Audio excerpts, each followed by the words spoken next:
Student participate करते जाओ। यहाँ पे 4-5 स्टूडेंट्स ही ऐसे जो ना कंटिन्यूसली आंसर देते हैं।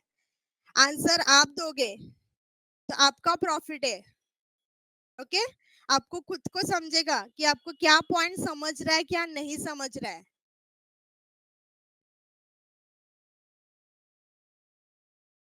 सर का लेक्चर हो गया।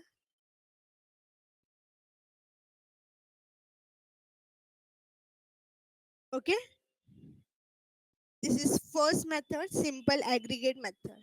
याद रखना student, simple aggregate method and weighted aggregate method. Simple aggregate method can be used to find price index number, quantity index number, and value index number. These are the formulas.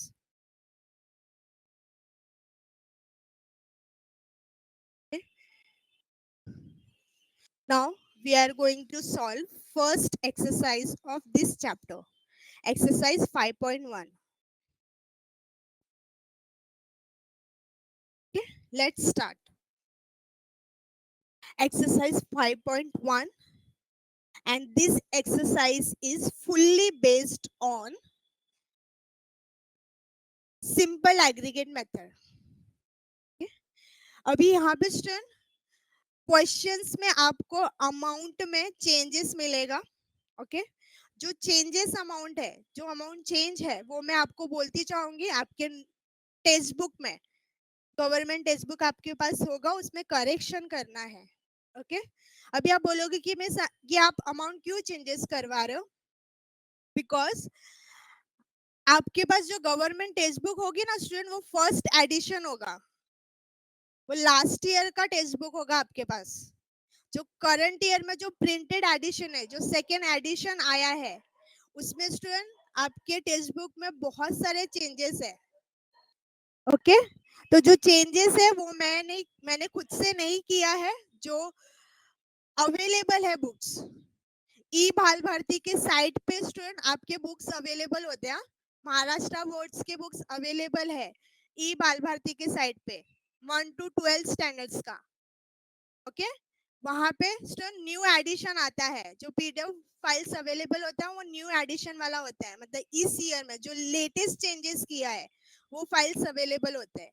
तो student वहां से मैंने लिया है, मतलब जो second edition launch हुआ है वही क्वेश्चंस मैंने यहाँ पे लिया है। मैंने अपने मन से कोई भी चेंजेस नहीं किया इसमें। okay? हो सकता है स्टूडेंट आपके पास फर्स्ट एडिशन हो, फर्स्ट एडिशन का बुक हो। चलो स्टार्ट करते student. First is find the price index number using simple aggregate method in each of the following examples. Okay, student, this is main heading. ये main heading है आपके question का। Okay, क्योंकि यहाँ पे वर्ड आया following examples, that means there are multiple examples, बहुत सारे एग्जांपल्स है, एक नहीं, मोर देन वन। ओके, क्या फाइंड आउट करना है? फर्स्ट स्टेटमेंट में क्लियर कट बोला है price index number by using simple aggregate method. जैसे मैंने आपको बोला था स्टूडेंट, आपको क्वेश्चन में क्लियर कट बोला रहेगा मेथड कौन सा यूज करना है। Here we have to calculate what price index number by using simple aggregate method in each of the following example। मतलब यहाँ पे स्टूडेंट एक से ज्यादा एग्जांपल्स दिया है। ये आपको एक क्वेश्चन दिख रहा है, इस क्वेश्चन के लिए हमको price index number find out करना है by using simple aggregate method. तो स्टूडेंट माइंड में आपके फॉर्मूला आ जाना चाहिए कि क्या फॉर्मूला यूज होगा। First question is use 1995 as base year in the following problem. Okay, student इस क्वेश्चन में ना आपको क्लियर कट बोला है कि 1995 को बेस ईयर कंसीडर करना है। अगर ये नहीं बोलते स्टूडेंट तो बेस ईयर कैसे आइडेंटिफाई करना है या करंट ईयर कैसे आइडेंटिफाई करना है वो एक्सप्लेन करती थी मैं आपको, बेस ईयर क्या होगा एंड करंट ईयर क्या होगा। बट इस एग्जांपल में बेस ईयर का इंफॉर्मेशन क्लियर कर दिया है, 1995 is base year. One table is given, in table commodities, there are total 5 commodities: PQRST, prices in rupees, rupees form में दिया है price in 1995. Okay, price in rupees in 2000. 2 years का data दिया है student. जैसे आपको पता ही है इंडेक्स नंबर में 2 इयर्स का डेटा इंपॉर्टेंट है. One is base year and second one is current year. Base year यहाँ पे क्लियर कट बोला है, 1995 इज बेस ईयर. तो स्टूडेंट बोलो करंट ईयर कौन सा, करंट ईयर का इंफॉर्मेशन. करंट ईयर क्या होगा यहाँ पे, if 1995 is base year. Yes, year 2000 is current year. एक अगर आपका बेस ईयर है तो दूसरा जो ईयर रहेगा वो आपका करंट ईयर बन जाएगा. यहाँ पे स्टूडेंट 2 इयर्स दिया है, 1995 and 2000. 1995 is already base year, तो 2000 क्या हो जाएगा, करंट ईयर हो जाएगा. एंड स्टूडेंट यहाँ पे आपको अमाउंट्स में जो एस कमोडिटी एस का जो बेस ईयर का प्राइस है, अभी यहाँ पे student year 1995 this is our base year. तो स्टूडेंट इसका जो प्राइस है 1995 का जो प्राइस है वो बेस ईयर प्राइस है. स्टूडेंट एस कमोडिटी आपको दिख रहा है, एस कमोडिटी का जो बेस ईयर का प्राइस है आपके टेक्स्ट बुक में 22 दिया है. ओके, वहां पे स्टूडेंट 23 आएगा, 22 की जगह पे 23 आएगा, ये करेक्शन कर लेना. S commodities base year prices is 23. यही एक करेक्शन है स्टूडेंट. स्टूडेंट ये करेक्शंस क्यों करना है हमको, या फिर न्यू एडिशन में करेक्शन क्यों किया student, because of the calculation. Calculation की वजह से किया स्टूडेंट. लास्ट ईयर स्टूडेंट जो कैलकुलेशन किया था स्टूडेंट्स ने, ओके लास्ट ईयर के स्टूडेंट्स ने बहुत डिफिकल्ट कैलकुलेशन था. ओके, ये जो चेंजेस किए हुए हैं कैलकुलेशन के लिए.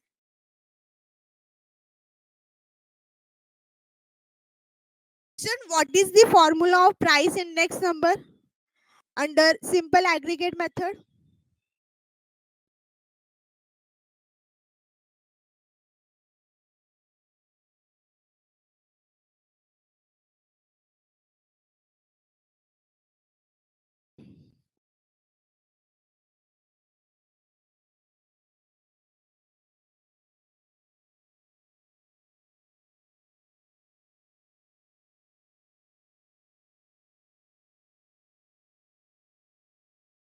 Sorry,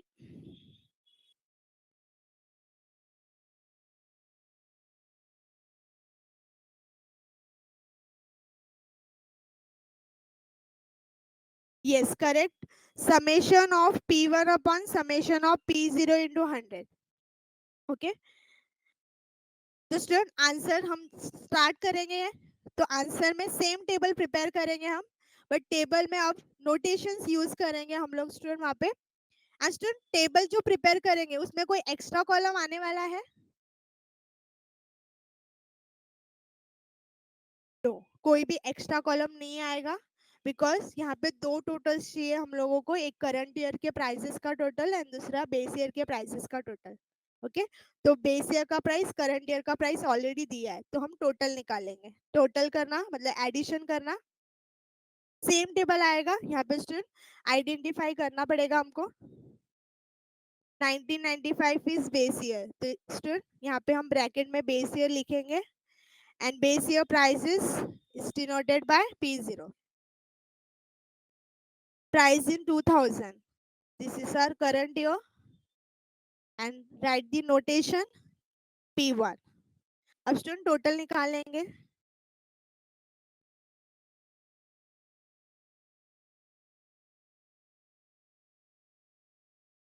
Yes, Mehul. We have to prepare this table because we require two totals. तो डायरेक्टली स्टूडेंट ये टेबल से हम टोटल निकाल लेंगे.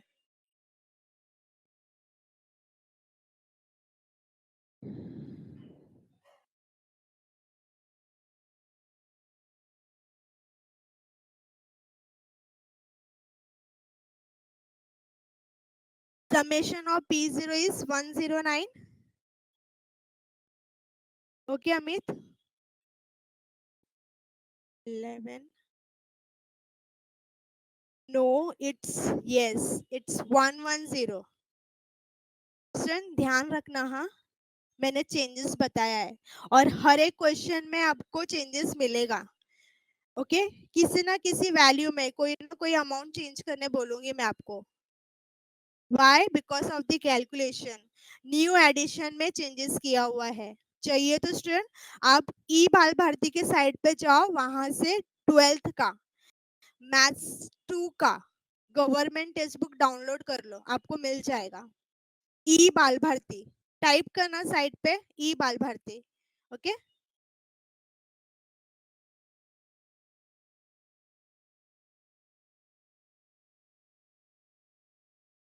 वो पीडीएफ भी डाउनलोड करके रख लो. ये मैंने चेंजेस नहीं किया है, ये गवर्नमेंट टेक्स्ट बुक में चेंजेस हुआ है. जो न्यू एडिशन का टेक्स्ट बुक है उसमें चेंजेस है. न्यू एडिशन मतलब इस ईयर के चेंजेस में, सॉरी 2021 का जो एडिशन प्रिंट हुआ है उसमें चेंजेस है. And summation of P1 is 182. Okay, यहाँ पे स्टूडेंट ऑलवेज राइट टोटल. हाँ, यहाँ पे टोटल लिखना साइड में. एंड स्टूडेंट अब ये टोटल्स को हम इनके नोटेशन के साथ लिख देंगे.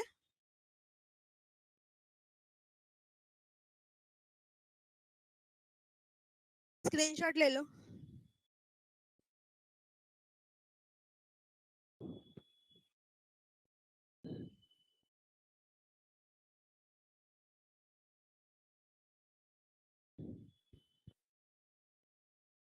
अब student write down the formula.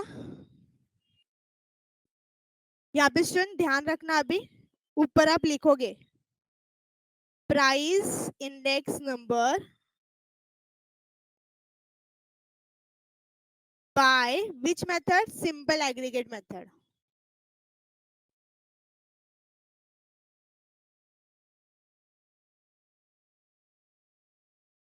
पढ़ाई के लिए मेहनत तो सब करते हैं, लेकिन स्मार्ट स्टडी कौन करता है? प्री एग्जाम ऐप के साथ बनाइए अपनी तैयारी super smart. Pre exam app देता है वाइड रेंज के एग्जाम्स की तैयारी, जैसे JEE, NEET, CAT, CA foundation, CS CSEET, banking, railway, SSC, MBA entrance, SYJC, Com, TYB Com और भी बहुत कुछ. Chapter wise tests and mock tests, detailed performance analysis, और अब तैयारी होगी एकदम परफेक्ट. कहीं भी कभी भी पढ़ाई करें. और एक विशाल क्वेश्चन बैंक आपकी तैयारी को बनाए आसान. इंस्टेंट इवैल्यूएशन से तुरंत जानिए अपनी परफॉर्मेंस और पाएं पर्सनलाइज्ड फीडबैक. तो अब देरी किस बात की? प्री एग्जाम ऐप डाउनलोड करें और अपने नाम से रजिस्टर्ड करें और एक विशाल क्वेश्चन बैंक बिल्कुल फ्री और अपनी सफलता की कहानी लिखें. लिंक डिस्क्रिप्शन में है. प्री एग्जाम ऐप स्मार्ट तैयारी का साथी. Is given by. ये आप नहीं लिखोगे स्टूडेंट तो भी चलेगा क्या? Is given by. डायरेक्टली अब हम फॉर्मूला लिखते हैं. वहाँ पे स्टूडेंट ऊपर हम लोग ने स्पेसिफाई कर दिया एग्जामिनर, सॉरी पेपर चेकर को, कि ये प्राइस इंडेक्स नंबर का फॉर्मूला हम लिख रहे हैं. बट जो हम फॉर्मूला लेंगे वो सिंपल एग्रीगेट मेथड का होगा. This is 182 upon 110 into 100. Formula लिख दिया, वैल्यू को सब्स्टिट्यूट कर दिया. अब स्टूडेंट कैलकुलेशन करेंगे. कैलकुलेशन जितना सिंपल रख सकते हो सिंपल रखने का. Here these terms are denoted divided by 2. या फिर स्टूडेंट 0 0 गेट कैंसिल, ये इजी पड़ेगा. ऊपर 182 इंटू 10, 1820 अपॉन 11. 11 से डिवाइड करेंगे अभी स्टूडेंट. करो स्टूडेंट, डिवीजन करो.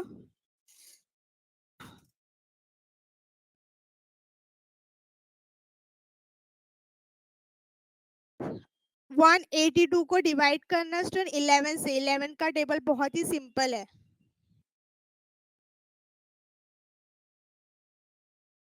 स्टूडेंट डिवाइड करोगे तो पॉइंट में अगर आंसर आ रहा है तो पॉइंट के बाद 3 डिजिट फाइंड आउट करना. पॉइंट के बाद 3 डिजिट.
स्टूडेंट पॉइंट के बाद 3 डिजिट तक फाइंड आउट करने का।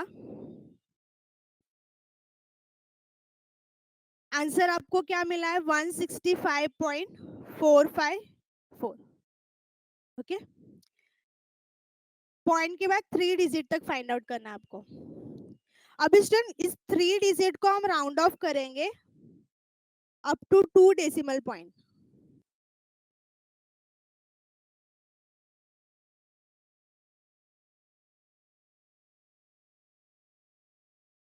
अमित, मिस 2 डिजिट लिखेंगे तो चलेगा क्या?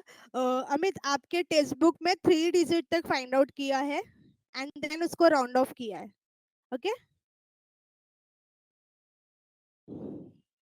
तो better to calculate 3 decimal point and then round off up to 2 decimal point. And student अभी इसको राउंड ऑफ करेंगे, तो राउंड ऑफ करते टाइम ये 3 डिजिट को देखने का, सॉरी, जो थर्ड डेसिमल पॉइंट है उसको आप चेक करोगे। यहाँ पे third decimal point is 4 and student 4 is less than 5। 4 is less than 5, तो स्टूडेंट राउंड ऑफ करते टाइम ये 4 इग्नोर हो जाएगा बिकॉज थर्ड डिजिट 5 से कम है। 5 से अगर कम होगा तो उसको इग्नोर करने का। ठीक है, तो इसका आंसर होगा 165.45। अभी स्टूडेंट यहाँ पे इंपॉर्टेंट है मैथ्स में, इको में हम लोग ने क्वेश्चन सॉल्व किया था, आंसर लिखा था, बट स्टूडेंट आंसर लिखने का जो वे है मैथ्स में, जो प्रेजेंटेशन करेंगे मैथ्स में, वो थोड़ा सा डिफरेंट होगा। ओके स्टूडेंट, मैं अलग अलग प्रेजेंटेशन आपको बताऊंगी कैसे आप इसको रिप्रेजेंट कर सकते हैं आपका फाइनल आंसर। स्टूडेंट पहला तो ये कि जो डायरेक्ट राउंड ऑफ किया है ना 165.45, आप इसको डायरेक्टली लिख दो। मैंने देखो डायरेक्टली राउंड ऑफ करके जो आंसर मिला मैंने वो लिख दिया। ये वन वे, ये पहला, इसको हम ऐसे रिप्रेजेंट कर सकते हैं। डायरेक्टली राउंड ऑफ करके जो आंसर मिला वो मैंने लिख दिया। दूसरा स्टूडेंट, यहाँ पे मुझे आंसर क्या मिला? 165.454। मैंने इसको पहले दिखाया ऐसे 165.45, देन मैंने इसको राउंड ऑफ कर दिया, इसको मैंने राउंड ऑफ कर दिया। तो स्टूडेंट राउंड ऑफ कर दिया तो इसके ब्रैकेट में इधर अप्रोक्स लिखेंगे हम लोग, क्योंकि ये एग्जैक्टली आंसर नहीं है, अप्रोक्स आंसर है, ये एग्जैक्ट आंसर नहीं है स्टूडेंट ये। इसलिए ब्रैकेट में हम लोग इसको ऐसे लिख देंगे। तो स्टूडेंट्स को दो वे में हम रिप्रेजेंट कर सकते हैं। थर्ड वे, जैसे प्रणव ने बताया कि राउंड ऑफ कर रहे हैं 454, तो फाइनल आंसर में P01 लिखा। तो यहाँ पे ना मैं बता ही देती हूँ आपको, तो आप कंफ्यूज हो जाओगे। फर्स्ट डायरेक्टली आंसर लिख दो, सेकेंड में पहले हम लोग ने रिप्रेजेंट किया 165.454, देन राउंड ऑफ करके लिखा,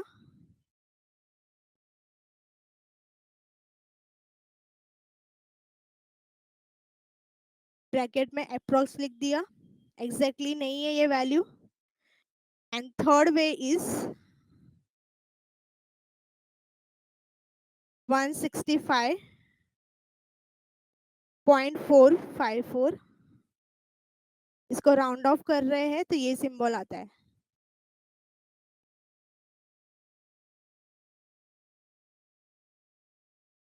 ये तीन वे हो गया student, and fourth way is 165.454, and last में हम लोग ने जैसे हम इको में करते थे,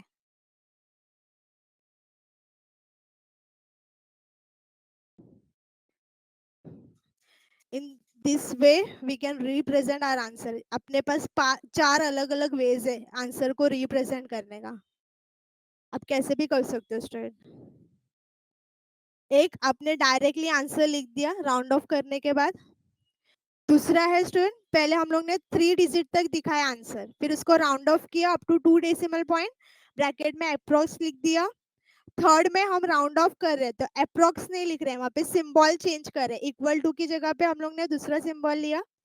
एंड फोर्थ वे में हम लोग ने थर्ड डिजिट तक फाइंड आउट किया आंसर एंड उसको राउंड ऑफ करके लिख दिया। तो स्टूडेंट फोर्थ वे तो मत लो, ओके, मैथ्स लेवल पे ये वैलिड नहीं होगा, may be depends up to examiner,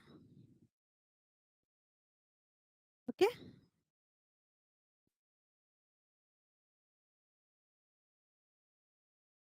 student समझा, ये पॉइंट समझा आपको मैंने जो एक्सप्लेन किया, क्लियर है ये पॉइंट्स?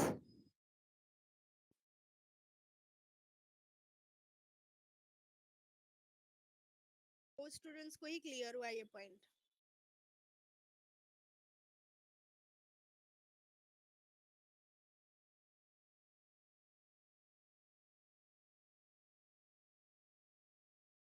अभी एक मेरा छोटा सा काम करना है आपको, आपके कॉलेज टीचर से आपको कंफर्म करना है ये पॉइंट।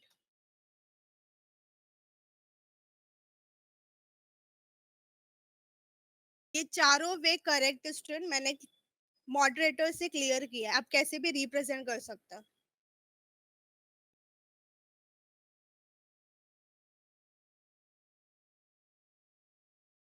एंड स्टूडेंट लास्ट में फाइनल आंसर लिख देना, देयरफॉर। मेरे पास जगह नहीं है, स्क्रीनशॉट ले लो student.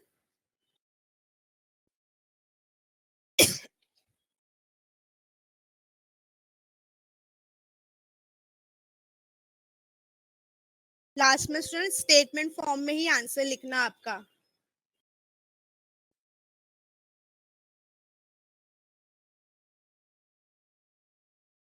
Therefore, the price index number is 165.45। Student ये कब आएगा, ये जो प्रेजेंटेशन मैंने अलग अलग बताया, जब आपका आंसर पॉइंट में आएगा तभी। हाँ, ऐसा हो सकता है स्टूडेंट आपको एक राउंड ऑफ आंसर मिले, जस्ट लाइक डायरेक्टली आपको प्राइस इंडेक्स नंबर मिल गया 120, 150, 140, या फिर स्टूडेंट पॉइंट में आंसर है लेकिन वो एग्जैक्ट पॉइंट है जैसे 137.50, तो कोई प्रॉब्लम नहीं है student. In this four ways we can represent our answer correct student.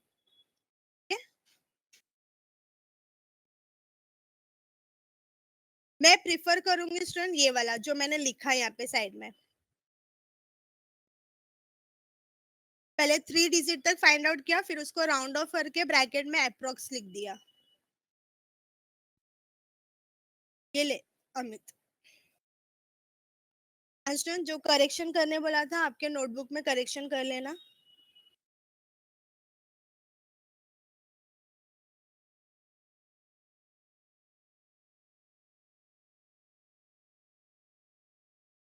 Okay student, चलो bye bye, take care, thank you everyone, मिलते हैं next week. Okay, next week का टाइम टेबल स्टूडेंट कल तक अपलोड हो जाएगा, तो आफ्टरनून में चेक कर लेना आप लोग नेक्स्ट वीक का टाइम टेबल।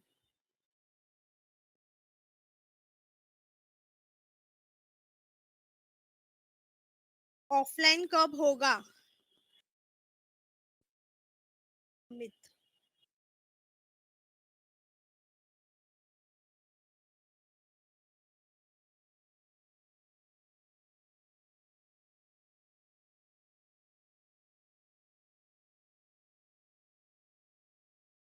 अमित आपका जो क्वेश्चन है उस पर कोई भी कमेंट नहीं करूंगी अभी मैं। ओके, चलो बाय बाय।